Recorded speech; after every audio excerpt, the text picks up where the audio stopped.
This is the Cats and Pudding Podcast. A melting pot of pudding. And now, here's Jen. Good afternoon, everyone, and welcome to this episode of Cats and Pudding. And today I have a great guest, Steven Prohaska, and he has written this fabulous book. It's called From Orphan to Millionaire. That's amazing. So you have went from an orphan to a millionaire in a generation, basically. Yes. That's amazing. And that's like the American dream. And it's still active. Going. Still going, It's still alive. Yes, ma'am. That's great. Tell us a little bit about your story, Steve. So I was born in Cali, Colombia. Mm-hmm. My family was gunned down in front of me in the kitchen. And then I ran out the kitchen and I ran to the closest church. 2 nuns took me in, cleaned me up. And I was in the orphanage for about a little less than a year, give or take. And then I was adopted by 2 doctors from America that flew to Colombia, adopted me.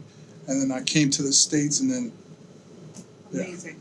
And was it they gunned down because of the cartel? Yes, my uncle used to work for the cartel. Which cartel gunned down my family, I couldn't tell you. Yes, but my uncle works for the cartel. So at this time it was like Pablo Escobar? Yeah, the 80s. I'm 42. This happened when I was 5 or 6. During the 80s, Pablo Escobar was in charge. The Choa family. The Choa family, yeah. A lot of the... There's a couple of serious cartel leaders. There was the Rodriguez brothers. Yeah. A lot of corruption, a lot of drugs being moved into America. Mm-hmm. That was when the president at that time made certain laws and restrictions on the drug trade. That was Ronald Reagan, passing laws and restrictions. Mm-hmm. And unfortunately, that was the time I was a young kid and my family was involved in moving drugs for the cartel, yes. Wow. What crazy. And you were there when they were...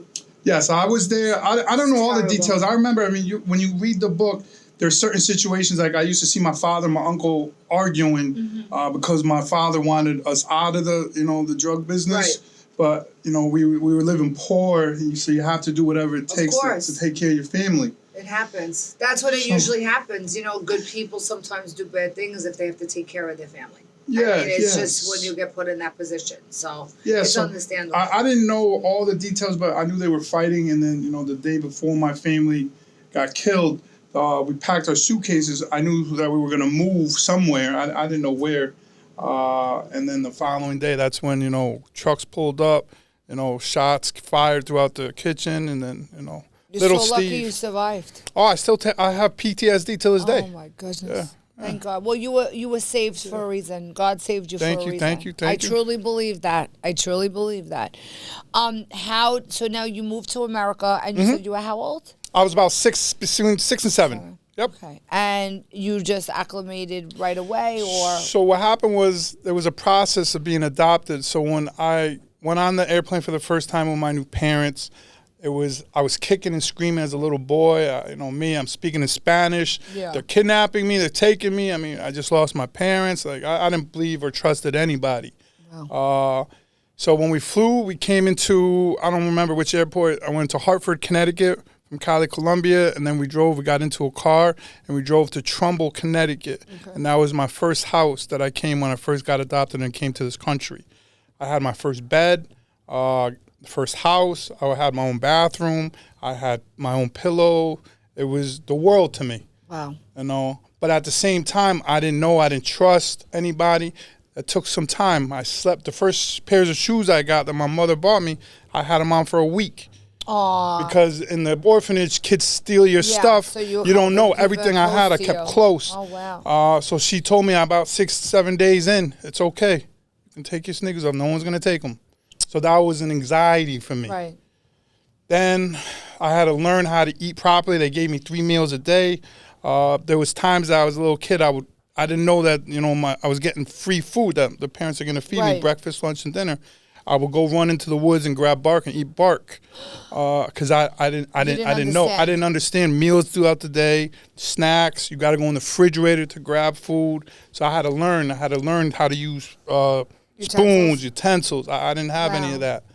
So I learned that for a few years when I first came to America. Then I got into the school system, had to overcome certain challenges. Right. learn English. And you had to learn English. I learned English. I started realizing my skin color you were young, thank God. Yeah, but you were younger. It's still hard. tough. Still tough. Went through the same problems that other kids go through, but mine was a little bit different because I had a language barrier. I was realizing my parents weren't the same skin color that I was. My clothes that was given to my parents wasn't the nicest clothes, but I was thankful because they were clothes. Coming from where I'm from, I didn't have clothes. So it was all at once, but little by little, I grew. I became stronger. You know, I started selling candy bars, flipping candy bars. I was 8, 9 years old. You were an entrepreneur then. I was forced to be. I was forced to be. It started when I was playing flag football. I had to sell candy bars for the football team to raise money for the uniforms and everything. And I come home with $500,000, you know, 8, 9 years old. And my mother took the money away. Really? I'm like, yo, Mom, what are you doing? This is my money. I earned this is my money. She was She took it away from me because she taught me there's a correct way to make money. Right. Okay. So she was trying to she teach started guiding me the entrepreneur route. This is your stepmother. Yeah. Now. Well, my your adopted mother. Yes. Your stepmother, yes. adopted mother. Yes, yes. And then that was the beginning of the journey of the entrepreneurship world for me. And then that's when I got older. I started taking business classes. I got introduced into the stock market. I was 15. Bought $1,000 into McDonald's, Nike, invested into Under Armour, Microsoft, So Apple. all the big blue chip. Well, I mean, back then they weren't big. I mean, now everyone's got an iPhone. Yeah. I invested in that That's 30 amazing. years ago. Yeah. So it's different. But I made a lot of my money there, and I was guided by my mother and father. And then when I graduated high school, I finished my college degree. And Where'd I you go to realized college? I went to Southern in Hamden, Connecticut. Okay. Got a business management degree with a minor in human performance and business marketing. And then I started my master's degree. I stopped that. And then I had my first son. So I was learning myself as a young man, being a new father. And then I jumped into the entrepreneurship world. Got into the nightclub business. Bought my first nightclub. I was 25, 26 in Danbury, Connecticut. And then I built another nightclub. And then had a couple associates not listen to me what to do. Ended up in federal prison. Oh, and then I retired for a little bit. And then I got into the trucking game. Got a box truck, worked with my best friend. Then I bought 18-wheelers. And then I got into the TV show and podcast industry. Filmed my pilot, Single Fathers, which I'm currently trying to get on air. Got a podcast, Parental Vision. Shout out to my team and Tiana Caprice, my host. And you said you have the parents on single parents on the podcast. So the podcast Parental Vision is it's a podcast for parents where parents can share their stories so other parents can learn and be better parents for their kids. Gotcha. Because what I realized with my kids is they're going to have experiences with other kids, and those experiences really stem from the parents in the home. That's true. So that is true. I'm trying to educate everyone as far as the parents. It's okay to be a great parent. That's cool. Back in the day, how one parent was doing one thing, another parent did another thing, people really didn't talk about it. Now there's programs out there, there's groups out there, but I just want the world to know that there's a platform for parents to talk about certain things. I can learn from you being a mother. Absolutely. This young gentleman, how he is as a father. I can learn certain things that I can apply for my kids. So I mean, I think parents need more support. I think that, and that we don't get. As far as, and it's difficult these days because two parents have to work. Mom can't stay home That's right. and raise the kids anymore. That's the situation that I was in. I mean, I was forced into the situation. Okay. But I had a husband who went to federal prison, not once but twice. Almost I lost everything. Basically, almost bankrupt, I had to go bankrupt, lost my house, almost. Thank God, grace of the God, I did it. Knock on wood, right? I just, had to pick myself up. Thank God I had a good career and I was able to stem off from that. I have my two masters, I have my MBA, I'm a nurse practitioner. Now I just got my PhD, my doctorate now.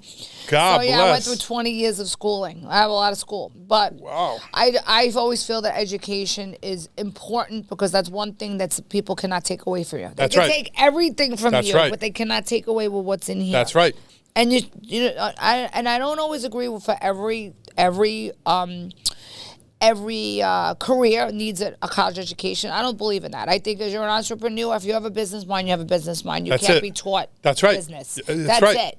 You either have it or you don't. That's it. So you don't have to go to business school for that. It is good if you need it for certain things. Maybe, if you're working on the stock market or you're working something Wall like Street that, Wall Street, then I can see that. Yeah. But otherwise, there's certain things you don't need to go to college for that you can learn on your own. I agree. And you either have it or you don't. You either have a business mind or not. I learned that for me. I learned that while I was going to college and then when I left school. Yeah. I'm not against college like you say, but I do believe in education, and I believe just because you have an education doesn't mean you're intelligent. No, there's a lot of educated idiots in this world. Yes. And a lot of people who go and waste a lot of time and money in school. That's where the colleges in the last over 25 years, they've made it so important for everybody to go to college, and they put everybody in debt. It was done by design. It was done by design. And you know who's rich? The colleges are rich. That's right. And everybody else is broke, and then everybody wants their college education paid back. I'm like, dude, I'm not paying back your college education because you decided to take underwater basket weaving. That's right. A woman studies in Southeast Asia when you live in the United States. I'm sorry. I am sorry. I'm not being an idiot, but I'm not. I'm just not. I agree. You chose that path, then you should pay for it. I'm not going to pay for your stupidity. That's it. See, I believe that you have to find that throughout your own way.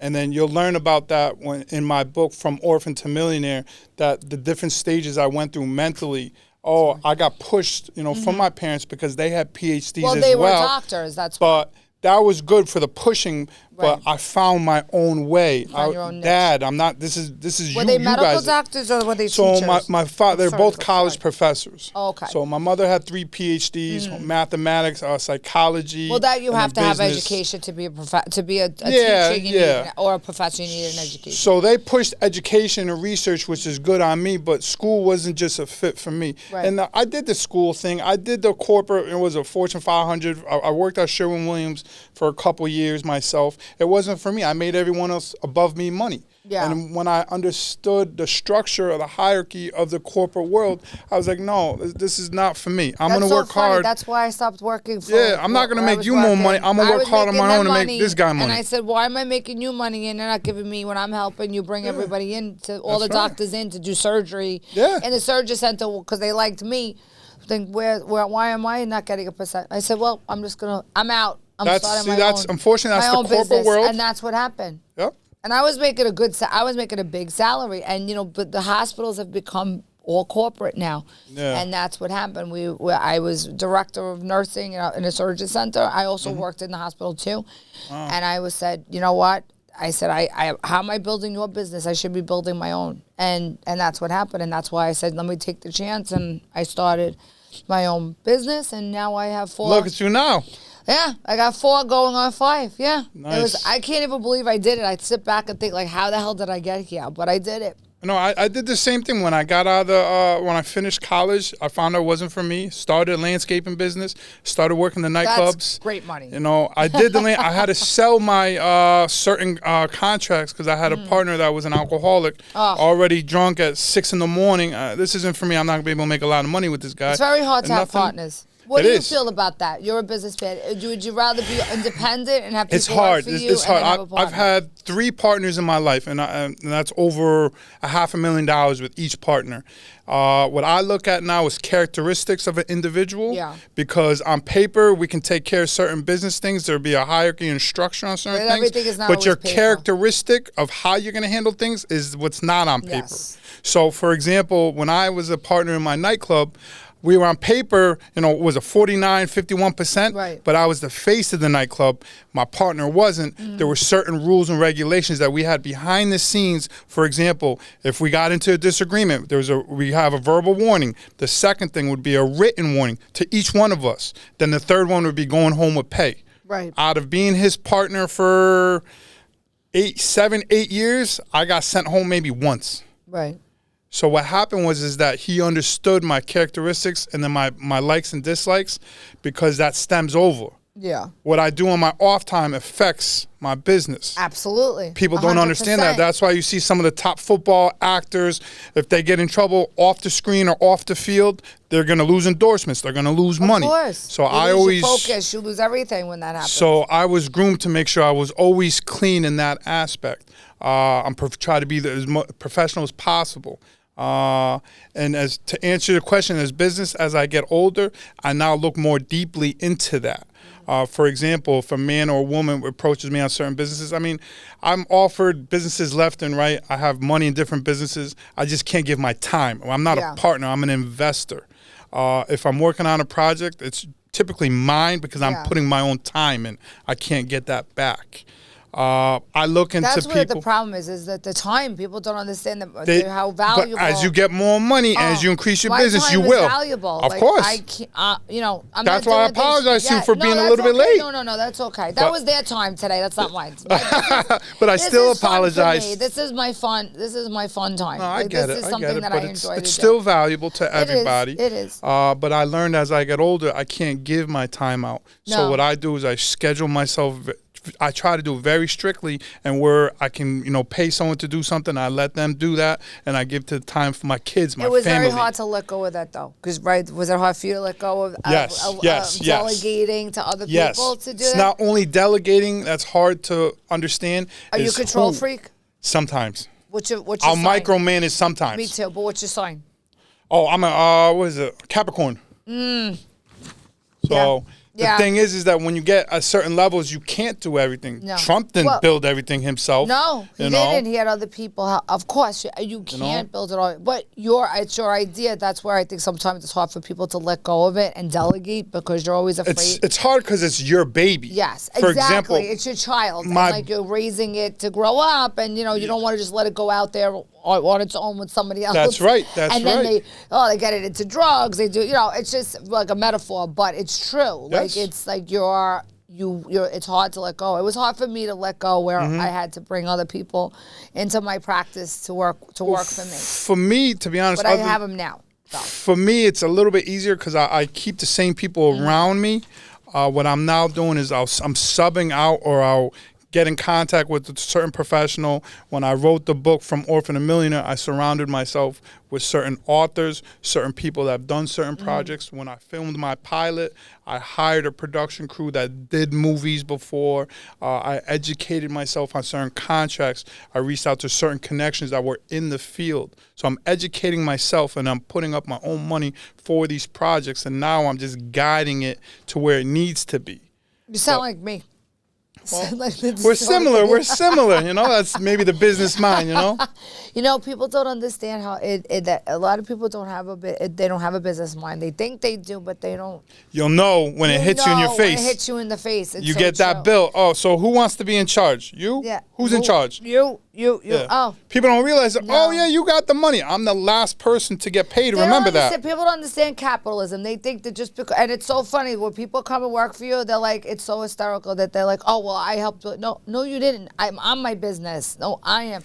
Yes, you work for me. Yes, people like your services, but I am the business. I'm the mastermind. I took the risk. That's right. I hired everybody, and this is why I love that you. I mean, and I'm gonna have to quote Donald on this. I'm sorry, and I'm gonna show where I agree with him. And companies should get tax breaks because they give people jobs. They have the ideas. They take the risks. Yes. How are you not gonna have jobs? How do you expect to create a lot of jobs for people? Me too. How do you not run an economy that way? You need to. Crazy is I had a situation. So I owned a trucking company. I had about 6 18-wheelers. And I would pay my drivers the most money I could pay. Now I'm getting hacked from the state for paying X amount of dollars, which I was fighting for my drivers. I'm fighting for my drivers to get money. Now they're busting my chops. I'm thinking they don't understand this. But see, now I don't say anything because they're not the ones owning their trucks. Right. They're working for, Steve, I'm gonna work for someone else. So go work for somebody else. I had I'm not gonna say who, someone that used to work for me that said, Steve, time is money. I go, it's funny. I know. I'm the one paying you. Right, exactly. You don't think I don't know that? Really? But it's okay. It's all right. You know what? I in 15 years being in business, I know this. People overstep a little bit. They get a little too comfortable with you. You know, I have a lot of people that work for me that are friends and my family. Obviously, my children work for me. How is that? Listen, it's a very hard to navigate because the people that have working for me, they know when I am in my office, when I come through that door, I'm your boss. I'm not your friend. I get it. That's it.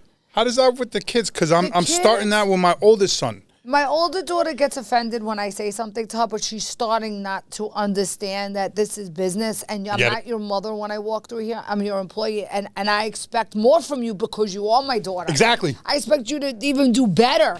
Like, I shouldn't even have to tell you that. Like, my kids, like my employees see it, my kids get chastised more than they do.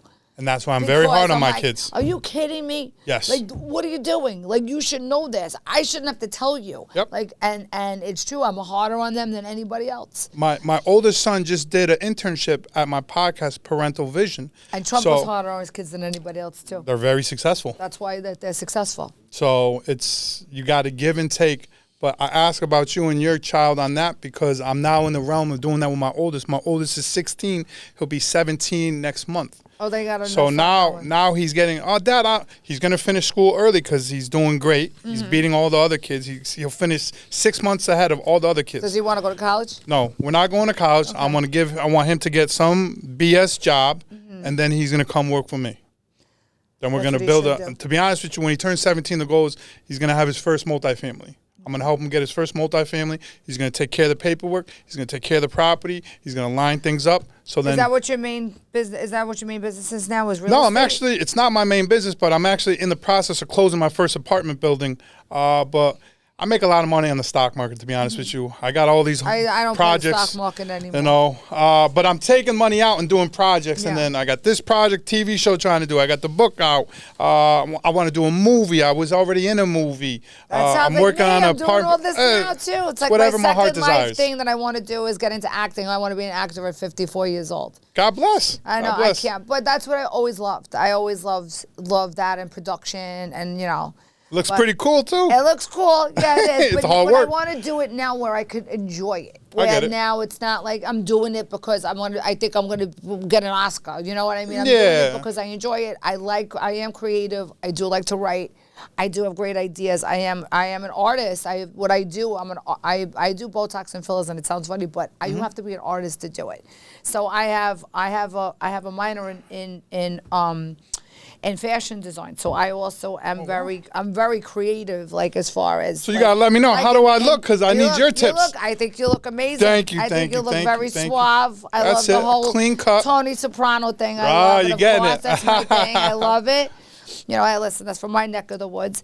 But yeah, I mean, you know, I'm very creative too. So I think that I have to do that. And once I start feeling like I'm not being creative anymore, like not that I don't love what I do, still I do, but now I'm starting to get bored. I get it. I'm like, now I got to move to something else now. Let me ask you a question. How do you prioritize certain projects in your life?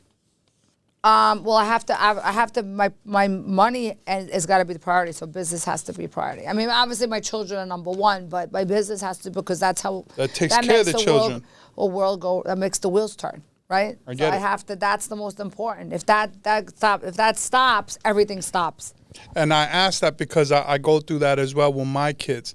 I do book signings now in Connecticut at Barnes & Noble.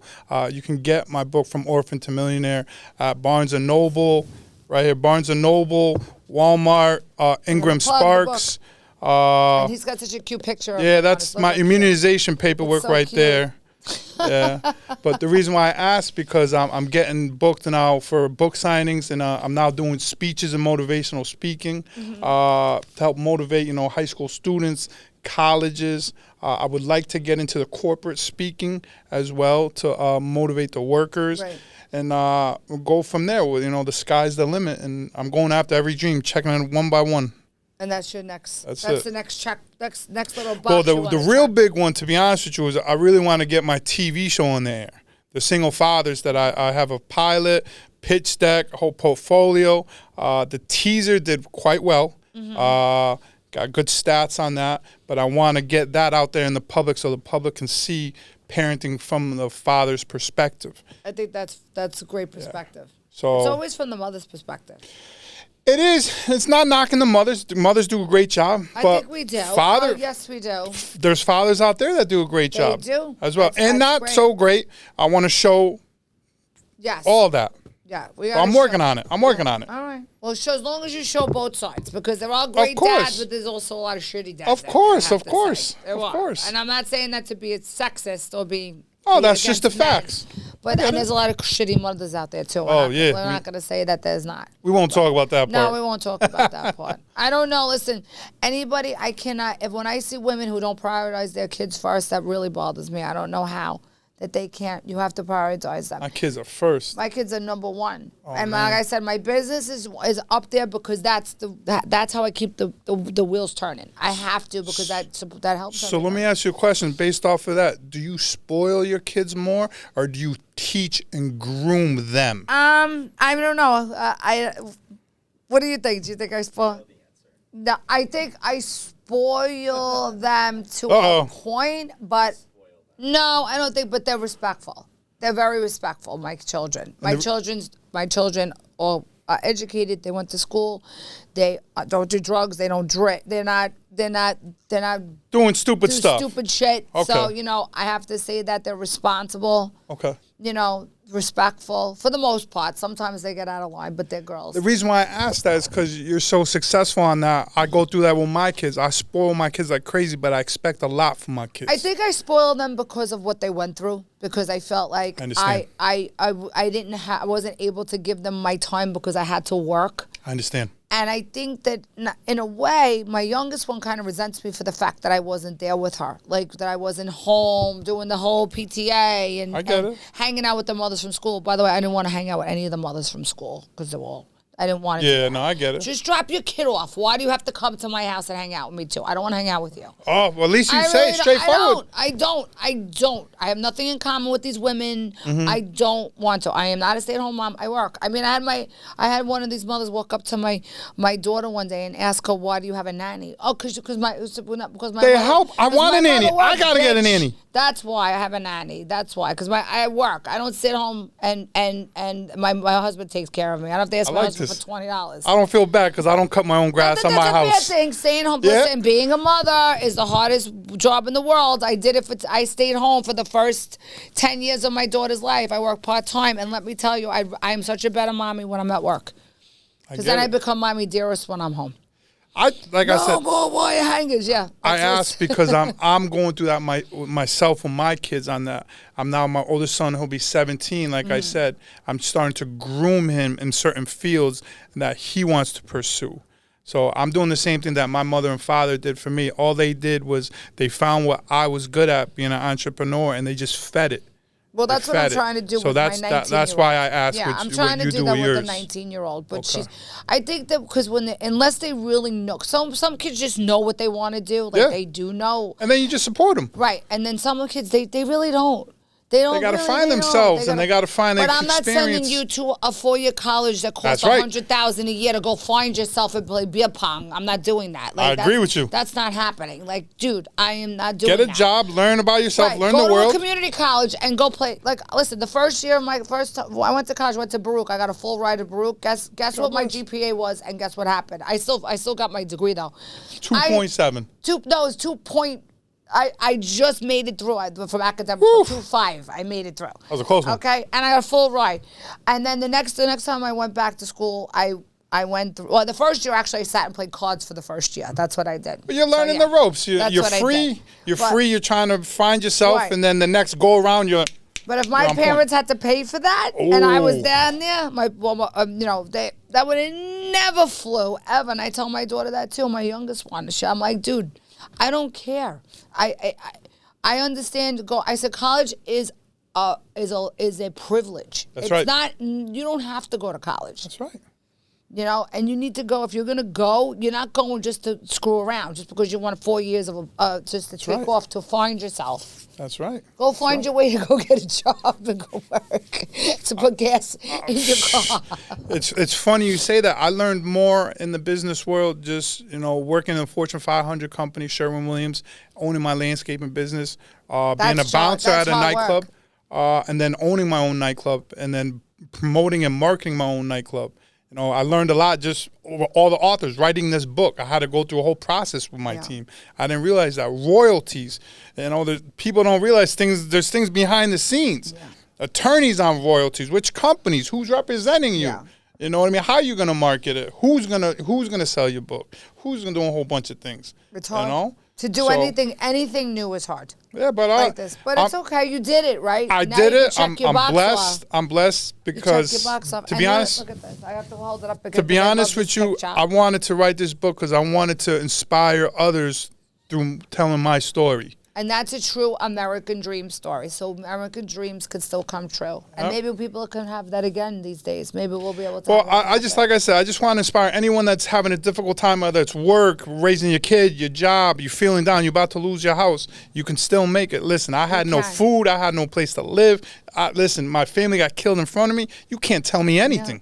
Like, to be honest with you, I'm not trying to be cocky. No, it's true. You're not telling me anything. Listen, my parents both died. I was an orphan. By the time I was 17 years old. Wow. My husband went to jail for 10 years of my marriage. Mm-hmm. I almost lost my life. I almost lost my house. Like I said, I almost lost my house. I almost lost everything. I almost lost my life because I didn't know what to do. I didn't know if my kids were better without me. But that made you strong. And I'll tell you right now, you're a monster in the business world because you have to be. You have to be. It's so true. You have to be a monster. But now I want to I wanted to kind of now start going off in the. See, that made you to who you are to be able to be successful in those, ventures. Right? The hard times helped you be successful, right? Yeah. If we got coddles, we might not be here right now. That's right. We might be pushing a broom. That's why I asked you about your kids. We might be pushing a broom in Target. Right. Listen, I don't mind anyone pushing a broom. Just, shoot for the stars. Right, that's what I'm saying. Yeah. I don't mean to say it like that. I'm saying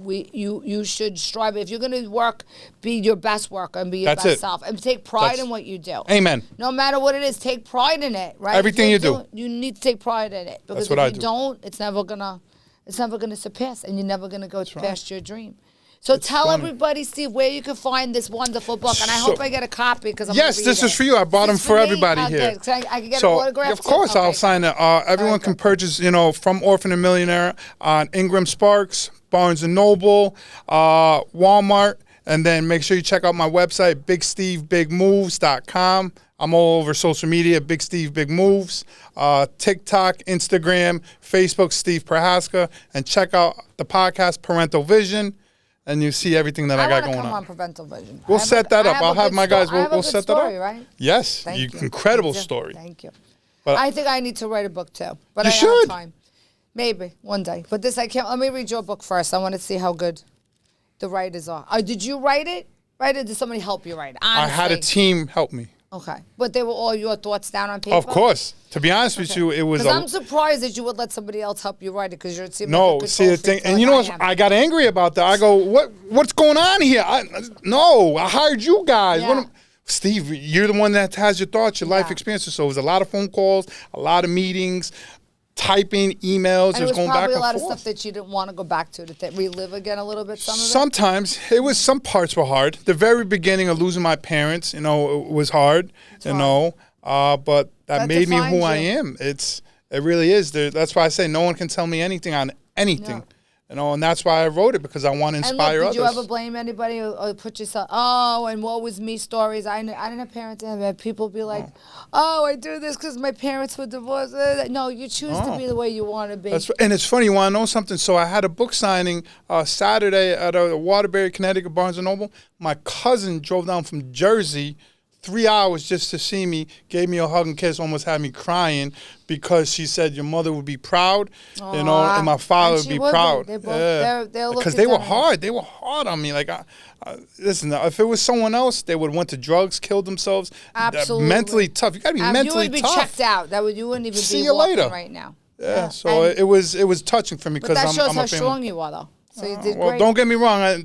Behind closed doors, sometimes I want to sit down and you know what I mean. And cry. It's okay. Sometimes. But it's okay. Yeah. It's okay. Yeah. And it's rough. It is rough. It's not easy growing up without your parents.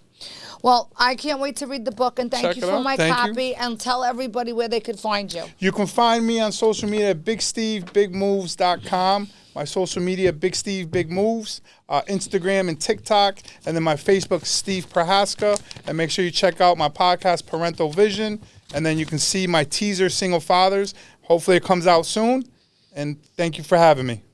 Thank you for coming on, and I can't wait to read the book. I'm so excited. I want to take a picture with you. Of course, you with guys the same got a shirt on. You should have a haircut like this still. A bowl cut. Oh, man. That's it. My barber's fired. Balone, you're fired. They used to do shit like that to us when we were little, right? Oh, man. It's terrible. You know what's crazy? This was taken before my very first haircut. It's cute, though. Yeah. It's a cute picture. I know it's a hard picture. It's for, I love it, though. It has all the dates and everything on the side. But this is the start of your story. You know, this is great. This is where it began. Thank you for coming on, Steve. It was a great pleasure. Thank you for having me. Everybody, welcome to Cats and Pudding, and this was a great episode. And please, you can find this on YouTube, on Apple, and on Spotify. And I'd also like to thank my sponsor, which is Dolce Bean Cafe. If you're interested in any delicious cappuccino, latte, homemade gelato, find it right in Dolce Bean Cafe in the heart of Queens, Ridgewood, Queens. Thank you, everybody, and have a great day. That was good.